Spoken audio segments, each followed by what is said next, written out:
What's going on, Raiders? Duelam here, and today we're going to be talking about Raphael and his kit. So currently he's going to be a 25x chance progressive boost out of primals and sacred shards. There's also some other characters in there that I'm going to talk about before we get into Raphael's kit. So if you're ready to talk about all of this, let's get into it.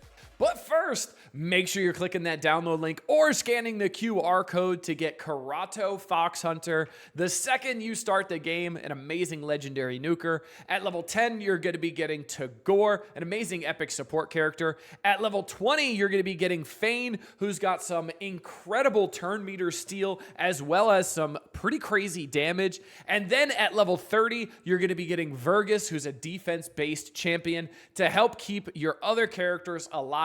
And then, this is super important, day number 1 within the first 24 hours of making your Raid Shadow Legends account, type in promo code Monkey King to get Sun Wukong, one of the best free legendaries they have ever given. And if you're on iOS, make sure you're clicking a different link in the description to type in any promo code. All right, let's go over to the summoning side of things here. So this is actually going to be part of all of them except for Voids. So Voids have now changed and are no longer offering Leonardo. So we do have Chalco the Blind here, who's a really good character. I know a lot of people who really have wanted him. We also have Baron. Baron is also very, very good as well. We get surplus damage on the A1. We really like that. Decreased defense as well.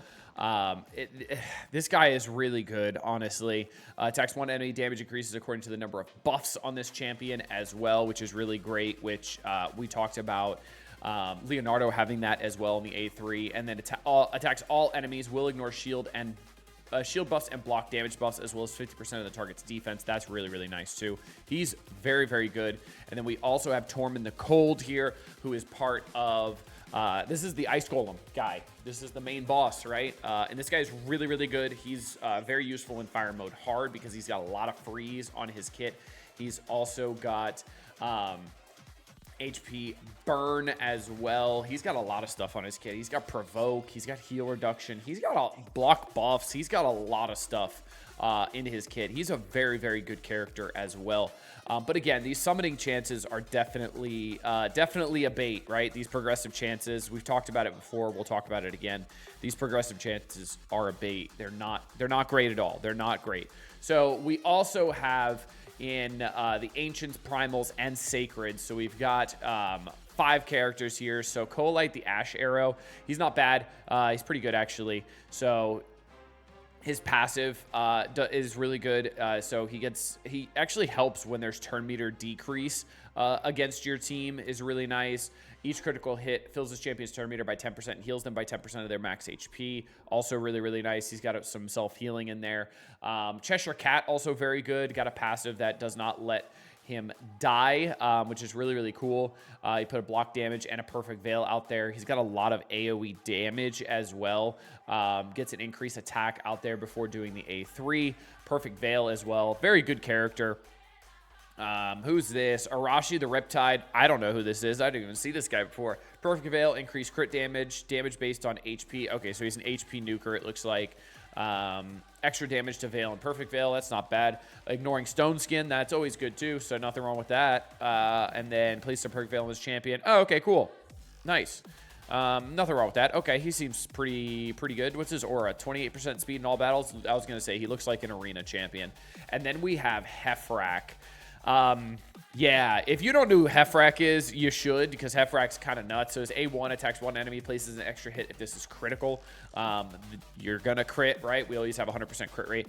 Attacks all enemies, places an extra hit on targets with less than 50% HP after the first hit. Each hit will ignore 15% of the target's defense. Nothing wrong with that as well. And then the A3 places a 50% increase attack buff and 30% increase crit rate buff on this champion for 3 turns, then grants an extra turn on a 4-turn cooldown, and that's going to get a big hit with the A2 and then potentially a big hit with the A1 as well. And then the A4 here, it's technically a passive, right? The passive, whenever an ally is killed by an enemy, instantly activates Hefrak's Scorn skill, which is going to be the A2, attacking all enemies, and it will not put the skill on cooldown. If there are multiple champions on the team with this skill, only one will activate. So this guy is really, really good because of that. So if you put people with him that are a little bit squishier, put Hefrak in there and also put a Reviver in there, that's going to continue going off over and over again.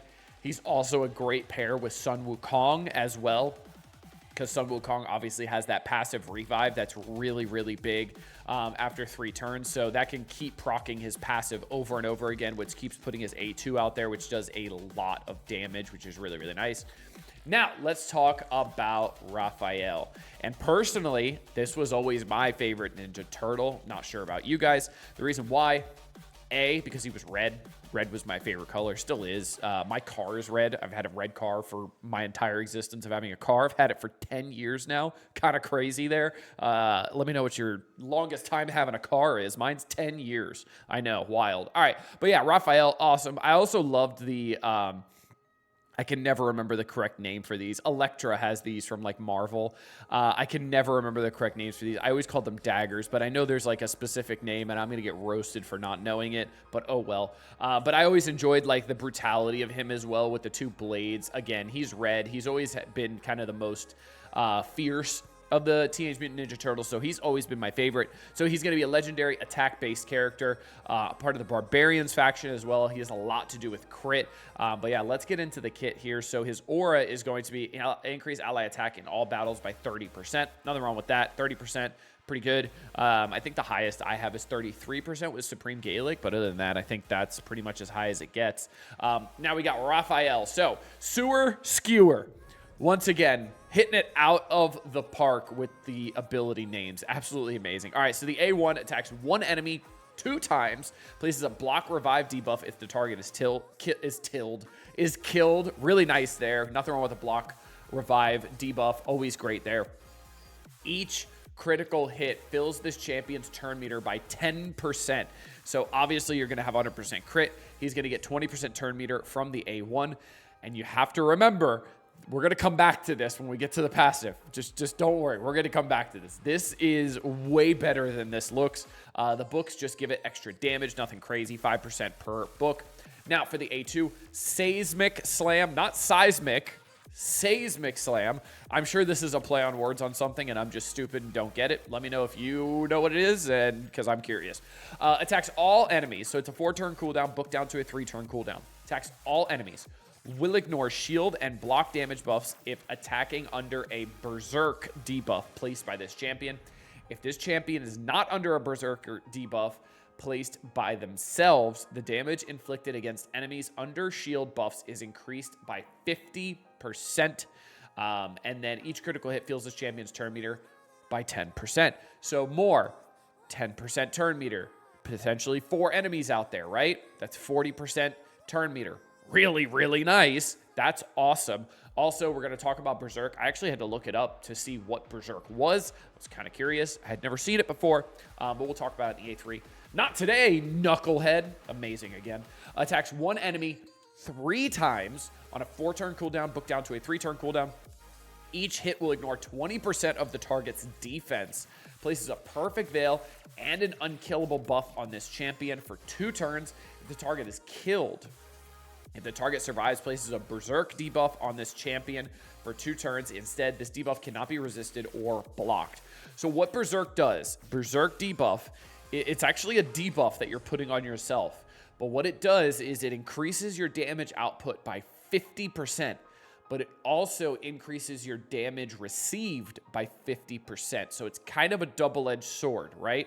Very interesting, very, very cool.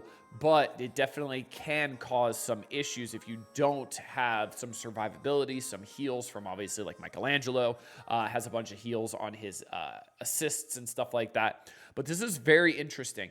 And if you're getting the kill, you get a perfect buff and an unkillable buff on this champion for 2 turns, which is really nice. That obviously won't help too much in like Clan Boss. Could help in Hydra.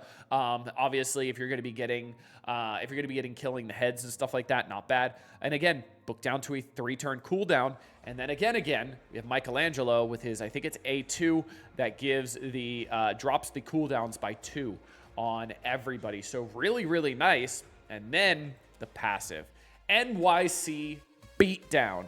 Whenever Leonardo, Donatello, Michelangelo, or Raphael attacks, this champion will join in that attack. You remember when I said the A1 was way better than I initially thought? This is disgusting. He's assisting on every single turn a Teenage Mutant Ninja Turtle is going to do. And he's hitting twice and getting 10% turn meter per hit. So he's getting 20% turn meter per assist. Potentially another 40% turn meter from his A2. This is disgusting. This guy is going to be absolutely nuts. He is so good because of that. And he's going to be taking so many damn turns. And honestly, his speed is not as important. Now, his speed is still important. Don't misquote me here. His speed is not as important because he's getting all of this turn meter out of turn here. So he's getting turn meter from the A1, getting extra turn meter on the A2, potentially 40% in like Hydra. Obviously, only 10% in Clan Boss, but still 40% in Hydra. Nothing wrong with that.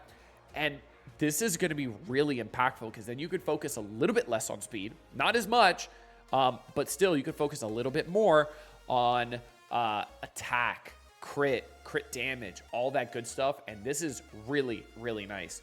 We also have places of Berserk debuff on this champion for 1 turn when any champion dies, enemy or ally. Has a 20% chance of granting an extra turn when attacking under a Berserk debuff placed by this champion. So a potential extra turn thrown in there as well. It's only a 20%, so 1 in 5.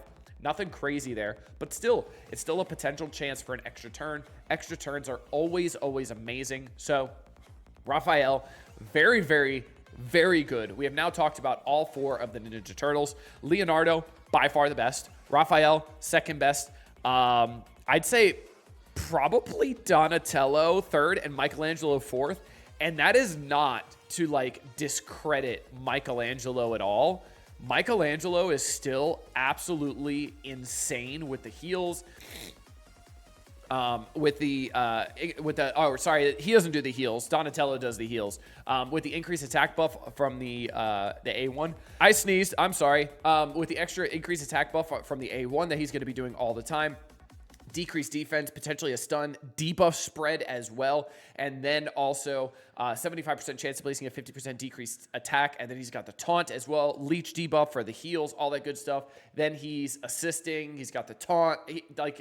Michelangelo's insane too, and he's the worst of the 4, which is pretty crazy to think about that Michelangelo is the worst with a kit like this. But yeah, we've talked about all 4 of them now. Next up is going to be Shredder himself, and I'm very excited to talk about him. He's always been awesome. Hope you guys enjoyed this one. Make sure you're clicking that download link down below. Let me know what you guys think of Raphael and which of the Teenage Mutant Ninja Turtles you think is best. Until next time, this has been Duelim. Later, Raiders.